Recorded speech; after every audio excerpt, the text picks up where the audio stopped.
बिस्मिल्लाहिर्रहमानिर्रहीम और अस्सलाम वालेकुम।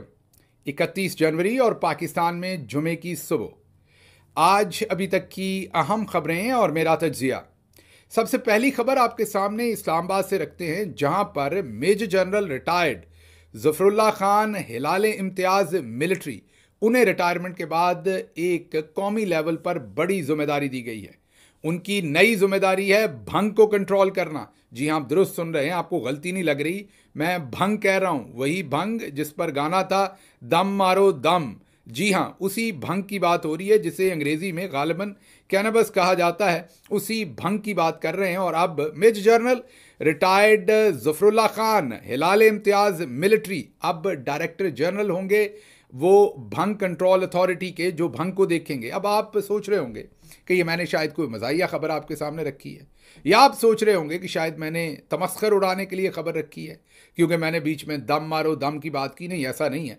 हमारे जो बड़े हैं उनका बिजनेस के ऊपर, बहुत बड़े का मतलब बड़े ओहदों पे बैठे हुए, जैसे जनरल आसिम मुनीर साहब हैं, दूसरे लोग हैं, उनका जो बड़े ओहदों पर बैठे हुए लोग हैं उनका बिजनेस के ऊपर बहुत खुसूसी इंटरेस्ट है, किसी और चीज़ में हो या ना हो। अब आप कहेंगे भंग का क्या बिजनेस है? जी हाँ, ये जो 2025 है, इस साल अमेरिका के अंदर तकरीबन 50 अरब डॉलर, जी हाँ 50 अरब डॉलर की जो है वो भंग खरीदी और बेची जानी है। सिर्फ अमेरिका की ये जो इंडस्ट्री है, ये 50 अरब डॉलर सालाना से ज़्यादा। और ये वो नंबर्स हैं जो सामने आते हैं, ये वो नंबर्स हैं जो अब लिजिटिमेट नंबर्स हैं या रिपोर्ट हो रहे हैं। आप सोचिए कि इसकी कितनी बड़ी ऐसी इंडस्ट्री होगी जो सामने नहीं है, क्योंकि ये एक ममनुआ अशिया के अंदर ये आती है, ज़ाहिर है ड्रग्स के अंदर आती है, तो इसकी बहुत सारी सेल और परचेज जो है वो छुप के भी हो रही होगी।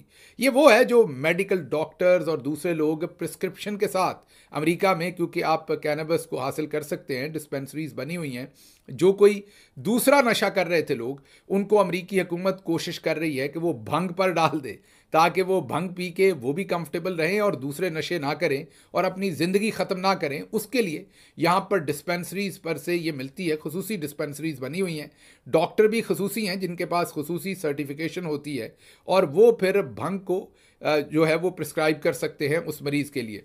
अब आपको लग रहा होगा ये कोई फ़नी खबर आपके सामने रखी है।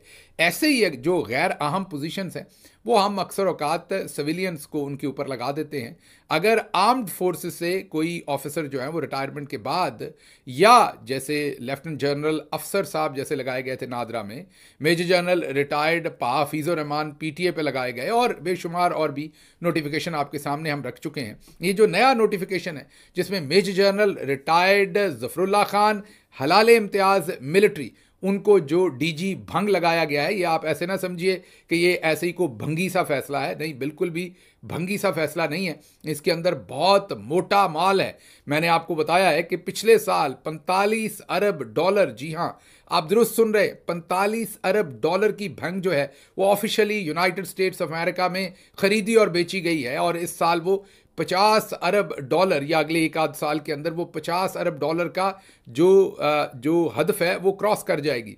और पाकिस्तान भी ज़ाहिर है आलमी मार्केट के अंदर बोलियां दे सकता है और इस चीज़ को एक्सपोर्ट कर सकता है। हमें तो ज़र मुबादला की वैसे भी बहुत ज़रूरत है। तो इन हालात में तमाम चीज़ों को जोड़ के फिर देखिए कि ये जो भंग प्रोग्राम नया हम चलाने लगे हैं, और इसमें हमने major general retired Zafarullah Khan Hilal Imtiaz military साहब को जो अहम जिम्मेदारियां दी हैं, ये कौम की तकदीर बदल सकते हैं। जिस तरीके से पहले हमने SIFC से 100 अरब डॉलर की इन्वेस्टमेंट लाने का प्रोग्राम बनाया था, लग रहा है कि अब भंग अथॉरिटी जो है, वो भंग कंट्रोल अथॉरिटी जो है, इसमें से शायद हम वो तमाम अपने अहदाफ जो हैं वो हासिल कर सकें। तो मेरे साथ मिलके major general retired Zafarullah Khan Hilal Imtiaz military, उनको ज़रूर मुबारकबाद दीजिए और उनसे ये भी गुजारिश कीजिए कि कौम को अगर और कुछ नहीं तो, क्योंकि कौम आजकल कम ज़रा खुश रहती है, मैंने सुन रखा है कि अगर भंग का सूटा लगाया हो तो आप खुशी महसूस करते हैं। तो मेरा ख्याल है फिर एक एक पुड़ी आवाम को फ्री में ही दी जाए,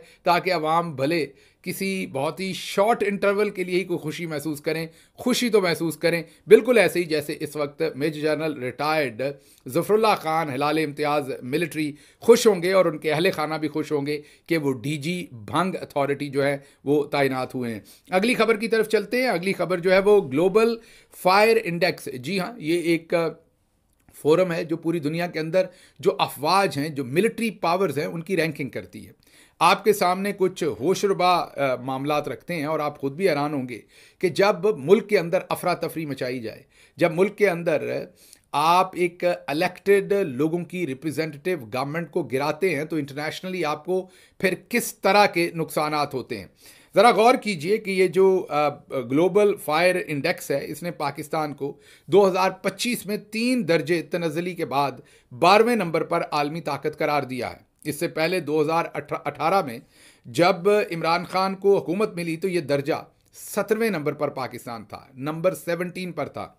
इमरान खान की हुकूमत आते ही पहले साल ही 2019 में 2 दर्जे तरक्की करके ये 15वें नंबर पर आ गया। मीन पाकिस्तान को एक 15वें नंबर की फौजी पार जो है वो तस्लीम करना शुरू कर दिया गया। 2020 में जब इमरान खान को 2 साल हो गए दफ्तर में आए हुए, तो ये दर्जा बेहतर होकर 15 हो गया। हमें 15वें नंबर की पावर पर तस्लीम करना शुरू कर दिया गया। 2021 में ये 5 दर्जे बेहतर हुआ। ज़रा गौर कीजिएगा, ये 2021 में जब इमरान खान को 3 साल हो गए दफ्तर में आए हुए, तो ये 5 दर्जे मजीद बेहतर हुआ और हम 10वें नंबर की पावर तस्लीम किए जाने शुरू हुए ग्लोबल फायर इंडेक्स की जो नई इंडेक्स जारी हुई। उसके बाद 2022 जब इमरान खान को 4 साल हो गए ऑफिस में, तो एक दर्जा मजीद बेहतर हो गया और पाकिस्तान पूरी दुनिया में 9वें नंबर की एक जो फौजी पावर है या एक ओवरऑल डिटरेंस रखने वाली पावर जो है वो तस्लीम कर लिया गया। 2023 में जब चौधरी साहब की अभी मामलात जो हैं वो उन्होंने हाथ डाले नहीं थे, जाहिर है इमरान खान के जो मामलात थे वो जो भी उन्होंने पॉलिसीज़ ली थी वो पाकिस्तान का इफ़ेक्ट आ रहा था। 2023 में जाहिर है 2022 के डाटा के ऊपर सारी रैंकिंग होती है। इमरान खान की परफॉर्मेंस थी, उसमें पाकिस्तान 7वीं आलमी फ़ौजी ताकत जो है वो बन गया और ग्लोबल फायर इंडेक्स ने हमें 7वें नंबर पर प्लेस कर दिया। मतलब इमरान खान को 17वें नंबर पर हमने ये दिया, उन्होंने 10 दर्जे बेहतर करके हमें 7वें नंबर तक पूरी दुनिया में ग्लोबल फायर इंडेक्स पर पहुंचाया। फिर चौधरी साहब की लीडरशिप शुरू हो गई, चौधरी साहब के कारनामे शुरू हो गए, जहां पर आपकी जो जीडीपी थी वो 6% प्लस पर ग्रो कर रही थी, वो आज 0.92 के ऊपर आ गई है और ये इनका अपना नंबर है, मैं नहीं कह रहा। और पिछले सालों में तो इससे भी नीचे रही है, अब जाके खुदा करके पॉइंट मतलब 0.92 1% से भी नीचे है, 6% ग्रोथ वाली जीडीपी। उसी के साथ साथ यहाँ पर इन्होंने क्या किया, यहाँ 2024 में 2 दर्जे तनज़ली हुई और हम 9वें नंबर पर चले गए और अब ये 3 दर्जे मज़ीद तनज़ली हुई है और हम अब 12वें नंबर पर 2025 में चले गए हैं। और अब आप देखेंगे अगले साल मज़ीद ये तनज़ली कराएंगे अगर इन्हीं का यही कार्रवाइयाँ और यही कारनामे जारी रहे। लेकिन ये जो तनज़ली है ग्लोबल फायर इंडेक्स की, इसके साथ साथ अगर आप देखें तो जो दुनिया में सिक्योरिटी की इंडेक्स एक हमने आपके सामने रखी थी, जिसमें दुनिया के 3 ऐसे मुल्क जहां पर सिक्योरिटी के बदतरीन हालात हैं, जो नंबर 1 पे हैं 3 मुल्क सिक्योरिटी के बदतरीन हालात में, उनमें हम तीसरे नंबर पर हैं। हमसे अभी आगे 2 है और हमारी पूरी काविश है कि हम major general retired Zafarullah Khan Hilal Imtiaz military साहब को जो अभी अपॉइंटमेंट मिली है, ऐसे तमाम काम करके हम उनको भी क्रॉस करें और हम पहले नंबर पर किसी भी तरह से पहुंचे। तो ये हमारी काविशें हैं। इधर हम 12वें नंबर पर आ गए हैं, दूसरी तरफ भी शायद हम कामयाब होंगे। अगली खबर की तरफ चलते हैं। अमेरिका ने जो डीक्लासिफाई किए तमाम के तमाम कागजात माजी के सदर ट्रंप ने, उनमें से अब कागजात सामने आना शुरू हुए हैं और उन कागजात से पता चला है, जो कुछ प्रेसिडेंट कार्टर और दूसरे ज़माने के कागजात सामने आए हैं, कि जो अफ़गान जंग थी वो अब अमेरिका तस्लीम कर रहा है उन कागजात में कि वो हमने रशिया को नीचा दिखाने के लिए, उनको कमज़ोर करने के लिए हमने शुरू की थी। जी हाँ, ये अमेरिका बहादुर कह रहा है, हमने शुरू की थी। हमें वो जिहाद के नाम पर बेची गई थी और हमारे यहाँ तमाम जो रेडिकलाइजेशन तब की गई थी, बताया गया था कि बोरियां भर के डॉलर आते हैं। नेब्रास्का के अंदर बहुत सारे ऐसे फतवे छपे थे, किताबें छपी थीं, लिटरेचर छपे थे। अब फतवे के नाम पर मुझ पे फतवा ना लगा दिया जाए, क्योंकि वहाँ रिलीजियस कंटेंट भी नेब्रास्का के अंदर छापा गया था, जिसमें हमारे बहुत सारे उल्मा, हमारी अफवाज के उस वक्त के लोग, सियासतदान सभी इन्वॉल्व थे और पाकिस्तान में रेडिकलाइजेशन की गई थी। और मकसद क्या था कि उस जंग के अंदर पाकिस्तान को झोंका जाए और मफादात जो थे वो आलमी कुव्वतों के थे। आज अमेरिका उसे खुद तस्लीम कर रहा है, लेकिन चलें, अमेरिका भले 30-35 साल के बाद ही सच बोलता है, बोलता तो है, हम तो 70 साल के बाद भी कहते हैं कि नहीं, हम नंबर वन हैं। हमने आज तक 1971 का सच नहीं बोला, हमने आज तक जो फातिमा जिन्ना के साथ किया वो सच नहीं बोला, हमने आज तक जो कायदे आज़म रहमतुल्लाह अलैह के साथ किया वो नहीं बोला। हम कौम के एतबार से सच बोलने को तैयार नहीं है। हर वो रिपोर्ट, वो हमूद रहमान कमीशन रिपोर्ट हो या उसामा बिन लादेन का जो वाक़या हुआ था उस पर कमीशन हो, हम हर रिपोर्ट को दबा लेते हैं और अगर कोई सच बोले तो उसे गद्दार और बागी करार दे के उसकी हुब्बुल वतनी का सर्टिफिकेट उससे छीन लेते हैं। बहरहाल अगली खबर की तरफ चलते हैं।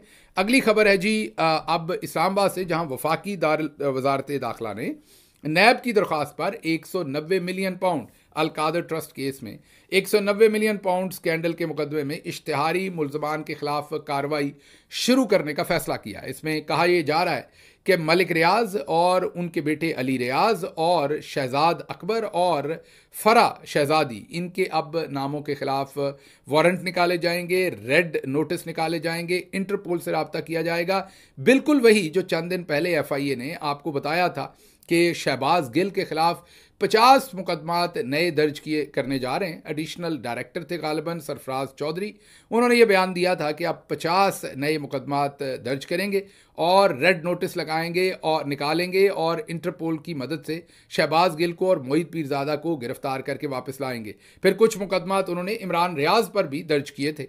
और उसके साथ साथ अब ये खबर आ रही है नई इंटरपोल और रेड वारंट्स की। तो मैं अभी बता दूं कि ये मलिक रियाज को कभी भी UAE से, दुबई से वापस नहीं ला सकेंगे, ना ही कोई रेड अलर्ट जो है वो ऐसा जारी होगा और ना ही इनके हत्थे वो कभी आएंगे और ना ही उनको ला सकेंगे, क्योंकि इनके तमाम के तमाम जो केसेस हैं उनमें ना कोई सबूत है, ना कोई उनमें लॉजिक है। वो तमाम के तमाम पॉलिटिकल विक्टिमाइजेशन पर बने हैं और सिर्फ इमरान खान को नुकसान पहुंचाने के लिए उन केसेस को बनाया गया है।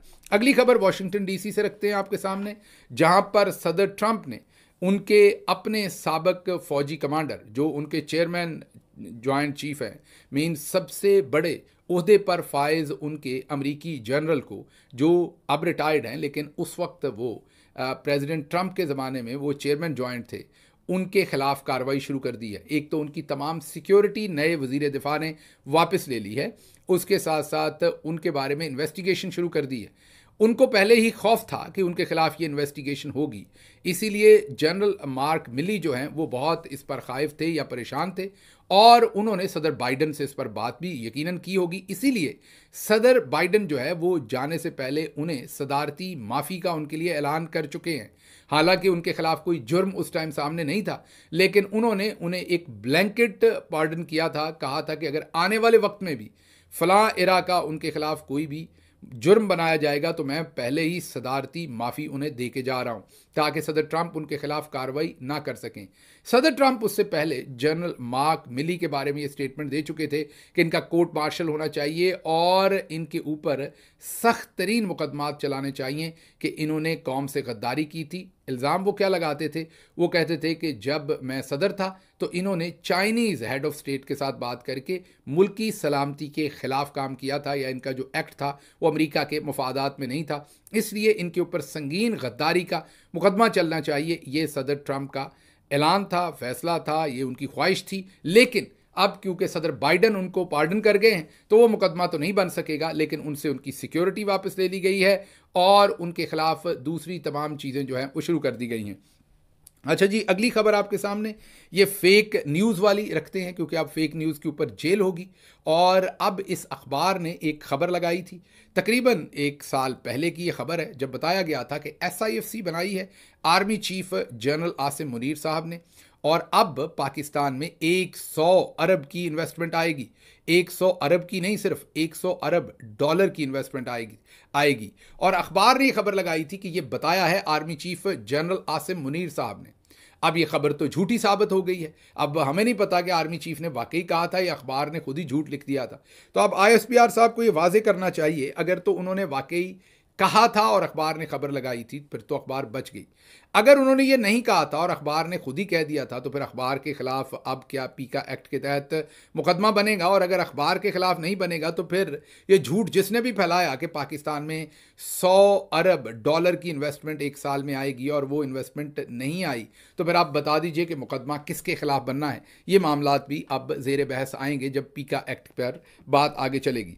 अगली खबर इमरान खान साहब के फैसले हैं। अब इमरान खान साहब ने नया फैसला किया है। पहले भी हमने आपको बताया था कि जो पार्टी का बयानिया साथ लेकर चलने की सकत रखेगा और इस्टेब्लिशमेंट के सामने पार्टी के बयानिए का बोझ, इस्टेब्लिशमेंट मतलब जनरल आसिम मुनीर, पहले भी हमने आपको बताया है कि पाकिस्तान में कोई इस्टेब्लिशमेंट नहीं है, कोई इदारा नहीं है, किसी के पास और ताकत नहीं है, एक फ़र्द वाहिद हैं और वो सिर्फ जनरल आसिम मुनीर नहीं, जो भी पाकिस्तान में मिलिट्री के जनरल होते हैं, मतलब आर्मी चीफ होते हैं, सारी पार उनके पास होती है। बाकी सब कुछ दिखावे के लिए फसाड है। जैसे आजकल फीलिंग दी हुई है, जो याया साहब हैं, जस्टिस याया, उनको कि आप चीफ जस्टिस हैं और जस्टिस अमीनुद्दीन को ये फीलिंग है कि आप आईनी बेंच के चेयरमैन हैं। ऐसे ही हाई कोर्ट के जजेस को ये फीलिंग है, चीफ जस्टिस को, कि आप अपनी अपनी हाई कोर्ट में चीफ जस्टिस हैं। लेकिन ये तब तक है जब तक आप आम लोगों के मामलात को डिस्कस करें। लेकिन अगर आप इसी पर कार्रवाई करें, फॉर एग्जांपल कि ये major general retired Zafarullah Khan Hilal Imtiaz military को भंग की अथॉरिटी का डीजी क्यों बनाया, अगर कोई हाई कोर्ट इस पर कार्रवाई शुरू कर दे तो फिर उस हाई कोर्ट के जज की वो तस्वीरें निकलेंगी और उसके साथ वो हशर किया जाएगा कि पूरी दुनिया देखेगी। तो आप महफूज हैं जब तक आप आज़ाद सोचते नहीं, जब तक आज़ाद बोलते नहीं और जब तक बादशाह सलामत के किए हुए फैसलों के खिलाफ आप कोई बात नहीं करते तो आप महफूज हैं। लेकिन अगर आप बात करेंगे तो फिर आपको जवाब देना पड़ेगा और आपको हर सूरत अपने आप को सरेंडर करना पड़ेगा या फिर आपका दूसरा हशर किया जाएगा। तो इसलिए ये जो सिचुएशन है उसमें इमरान खान साहब ने अब फैसला किया है कि अगर आप पाकिस्तान तहरीक इंसाफ और इमरान खान के बयानिए का बोझ उठा सकते हैं तो पार्टी में रहें, वरना आपको फारिग कर दिया जाएगा। जो लिस्ट बनी है, जो मैंने खुद भी रिसर्च की है, उसमें कोर कमेटी में जो 70 के करीब लोग हैं, उनमें से बहुत बड़ी तादाद में लोग जो हैं वो इमरान खान के बयानिए का बोझ उस तरह उठाते नज़र नहीं आते। ना उनके ट्वीट को रीट्वीट करते हैं, ना ही वो बयानिया लेकर चलते हैं। बिल्कुल खामोशी इख्तियार करते हैं और दरमियान में खेलते हैं। मैंने बहरहाल खुद भी, मैं आपको एक और भी इंफॉर्मेशन देनी है, बहुत देर से नहीं दी, मेरे खिलाफ भी बहुत सारी जो इस्टेब्लिशमेंट है, ज़ाहिर है मैंने पहले भी बता दिया इस्टेब्लिशमेंट कौन है, एक बहुत बड़ी साजिश रचाई जा रही थी कि मुझे किसी तरीके से ये इल्ज़ाम लगा के कि मैं जो कोर कमेटी में बात होती है वो वीलॉग में शेयर कर देता हूँ। हालांकि आप सब मेरे गवाह हैं, मैंने कभी भी कोर कमेटी की कोई भी इंटरनल खबर यहाँ पर रिपोर्ट नहीं की, क्योंकि मैं बिलीव करता हूँ कि वो पार्टी का इंटरनल बयानिया है और अगर मैं वहाँ बैठा हूँ तो प्रिविलेज्ड इन्फॉर्मेशन है, उसे मैं यहाँ शेयर नहीं कर सकता। लेकिन जो पाकिस्तान के जनरल साहब हैं, उन्होंने बहुत ही एक ख़ास आदमी को ये टास्क दिया और उनको कहा कि आप ये चीज़ फैलाएं। उन्होंने ये चीज़ फैलाई और ख़ान साहब तक भी ये बात लेकर गए कि शहबाज गिल जो है वो कोर कमेटी में बहुत सारी ऐसी चीज़ें होती हैं जिन्हें रिपोर्ट कर देते हैं। ख़ान साहब ने उस पर शटअप कॉल दी उनको और उनकी बात से अग्री नहीं किया, क्योंकि उनकी डिज़ायर ये थी कि मुझे कोर कमेटी से हटा दिया जाए और ताकि मैं, ज़ाहिर है उस कोर कमेटी के अंदर बहुत सारी जो बातें होती वहाँ पर अपनी वॉइस ना कर सकूँ, पॉलिटिकल कमेटी में अपनी चीज़ें वॉइस ना कर सकूँ। खैर, ख़ान साहब ने इस साजिश को आज से 1 हफ्ता 2 हफ्ते पहले इसको नाकाम बना दिया। हाल ही में एक कमेटी बनी जिसमें उन्होंने 4-5 लोगों को रखा, जो इंटरनेशनली एक इंटरेक्शन की कमेटी है, इंटरनेशनल जितनी भी पावर्स हैं उनके साथ, जो ग्लोबल लेवल के ऊपर अवेयरनेस करनी है, ह्यूमन राइट्स की वायलेशन हो रही है, डेमोक्रेसी की, इंसानी हकूक़ के जो वहाँ पर पामाली हो रही है, उसके ऊपर आवाज़ उठानी। उन्होंने मुझे उस कमेटी में रखा, मैं उनका बहुत शुक्रगुजार हूँ। लेकिन उसके साथ ही मैंने ये भी फैसला किया कि मैं अब जब तक ख़ान साहब जेल से बाहर नहीं आते, मैं पॉलिटिकल कमेटी और कोर कमेटी की मीटिंग्स अटेंड नहीं करूँगा। अगर पार्टी ने मेरे लायक कोई भी हुक्म दिया, जो सेक्रेटरी जनरल, चेयरमैन मुझे बता सकते हैं, उसको मैं मुकम्मल तौर पर पूरा करूंगा। जो भी ख़ान साहब मेरे ज़ुम्मे काम लगाएंगे वो भी मैं मुकम्मल पूरा करूंगा। कमेटी में इसलिए नहीं जाऊंगा, मैं हूं तो उस कमेटी पर, लेकिन मैं उसके अंदर कोई मीटिंग अटेंड इसलिए नहीं करूंगा कि मुझे पता है कि चौधरी निजामुद्दीन फिर से साजिश करवाएंगे और अंदर के लोगों से दोबारा से साजिश करवाएंगे, और अगर मुझे उस टाइम किसी भी वजह से हटाया गया तो हमारी कौम काफ़ी तमाशबीन है, गहराई में चीज़ें नहीं देखती। वो कहेंगी ओहो शहबाज गिल साहब तो गद्दार निकले, इनको हटा दिया गया, देखें ये तो मामला वाकई गंभीर है, क्योंकि हम बहुत ज़्यादा पुख्तगी के साथ सोचते नहीं चीज़ें। इसलिए लार्जर सिचुएशन में, क्योंकि मेरी आवाज़ का मुतहरक रहना और जानदार रहना इस टाइम काज के लिए बहुत ज़रूरी है। ये मेरी अपनी आवाज़ नहीं है, ये बहुत सारे पाकिस्तानियों की अमानत है। इसलिए मुझे अपनी आवाज़ को अपनी आवाज़ समझ के इसकी हिफाजत नहीं करनी। मुझे अपनी आवाज़ की हिफाजत इसलिए करनी है कि जब तक मैं बोल रहा हूँ तो चौधरी निज़ामुद्दीन को ख़तरा है, बादशाह को ख़तरा है, और मैं आम आवाम के जो जज्बात हैं उनकी तर्जुमानी करता हूँ। इसलिए मुझे हर सूरत अपनी आवाज़ को प्रोटेक्ट करना है। इसलिए मैंने ये फैसला किया है कि मैं जब तक खान साहब बाहर नहीं आते, मैं उन कमेटीज़ में बिल्कुल उनकी मीटिंग अटेंड नहीं करूंगा, लेकिन जाहिर है जो अहकामात होंगे उन सबको पूरा करूंगा, और बिल्कुल अपनी पूरी जो मेरी किसी भी सिचुएशन के ऊपर वॉइस होगी वो मैं पार्टी लीडरशिप को दबा कर भेजूंगा। ये फैसला मैंने इसलिए किया है कि मैंने आपको बताया है कि चौधरी निज़ामुद्दीन दोबारा कोशिश ये करेंगे और दोबारा किसी न किसी को दोबारा इस्तेमाल करेंगे, और जिसको इस दफ़ा जिसको इस्तेमाल किया उनका तो मुझे पता है, दोबारा किसी और को इस्तेमाल करेंगे और खान साहब के लिए और पार्टी के लिए इसमें मुश्किलात खड़ी करने की कोशिश करेंगे। तो अब जब मैं मीटिंग अटेंड नहीं करूंगा तो वो वाला मामला तो हल हो गया, लेकिन इनको ये नहीं पता, जैसे खान साहब ने कहा था कि मैं जेल में जाऊंगा तो और ख़तरनाक हो जाऊंगा। तो मैं जो अंदर के और बाहर के जो ऐसे लोग कोशिशें कर रहे हैं उनको मैं बता रहा हूं कि अगर मैं जो आप करवाना चाह रहे हैं वो नहीं करूंगा तो मैं और ख़तरनाक हो जाऊंगा। अभी तो मैं आपका बहुत सारा लिहाज करता हूं, फिर मैं आपको ऐसा धोऊंगा अंदर और बाहर वालों को कि आपको छठी का दूध याद आ जाएगा। तो जो मेरी इस नज़रिए के साथ, खान के साथ कमिटमेंट है वो जारी रहेगी। मैंने आपको पहले दिन से बताया है कि मेरी ये तमाम की तमाम जंग कभी भी किसी ओहदे के लिए नहीं थी, और अब जो कुछ पाकिस्तान में हो चुका अब तो ये बिल्कुल भी किसी ओहदे के लिए नहीं है, ना आज ना जब हमारी हुकूमत आए। मेरा आपसे वादा है कि सच का सफ़र आपके साथ ख़त्म नहीं होगा। मैं भले वीलॉग करूं ना करूं, लेकिन आपके साथ सच बोलता रहूँगा। इस सिलसिले में किसी ओहदे पर, किसी ज़ाती इंटरेस्ट पर मैं सच बोलना जो है वो इंशाल्लाह कुर्बान नहीं करूंगा। तो ये जो मैंने फैसला किया है इस पे कई दोस्तों को मायूसी है, अंदर से भी पार्टी के दोस्तों ने मेरे से रब्ता किया कि ये ना करें, लेकिन मैं जो लार्जर कैनवस पे देख रहा हूं और जो अपना रोल देख रहा हूं वो ज़्यादा लार्जर है, जहां पर मैं आवाज़ उठा सकूं, सच बोल सकूं।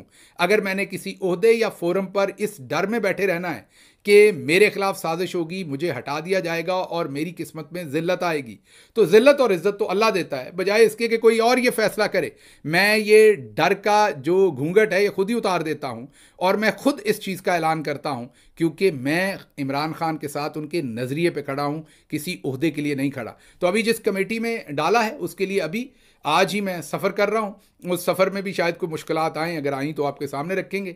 मैं दोबारा से यूरोप का रुख कर रहा हूँ। मुश्किल होता है मेरे लिए सफ़र करना, यकीन कीजिए, क्योंकि ये काफ़ी सारा काम है व्लॉग्स का, 2 से 3 व्लॉग 24 घंटे में करना, उसके साथ सफ़र करना आपके साथ, क्योंकि कमिटमेंट है उसको भी नहीं तोड़ता, तो बहुत मुश्किल हो जाता है। सोने को पहले 5-6 घंटे मिलते हैं, जब ट्रैवल करता हूँ तो और मुश्किल होता है। तो अभी मैं इंशाल्लाह इटली जा रहा हूँ, इटली के साथ साथ हॉलैंड जा रहा हूँ। वहाँ पर पाकिस्तानियों को भी मुतहरक करना है और वहाँ पर जो उनके मेंबरान असम्बली हैं, उनके सेनेटर्स हैं, उनके मेंबरान पार्लियामेंट हैं, इंसानी हकूक़ की तंजीमें हैं और दूसरे इफेक्टिव फोरम्स जो हैं, उन सब से भी मुलाकातें वहाँ पर करनी है ताकि इस कॉज को मज़ीद आगे बढ़ाया जा सके। आपकी दुआएं मतलूब होंगी, दुआओं में याद भी रखिएगा और दुआएं भी कीजिएगा, क्योंकि हासदीन जो है उनके खिलाफ जो मेरे पास हथियार है वो सिर्फ आपकी दुआएं हैं।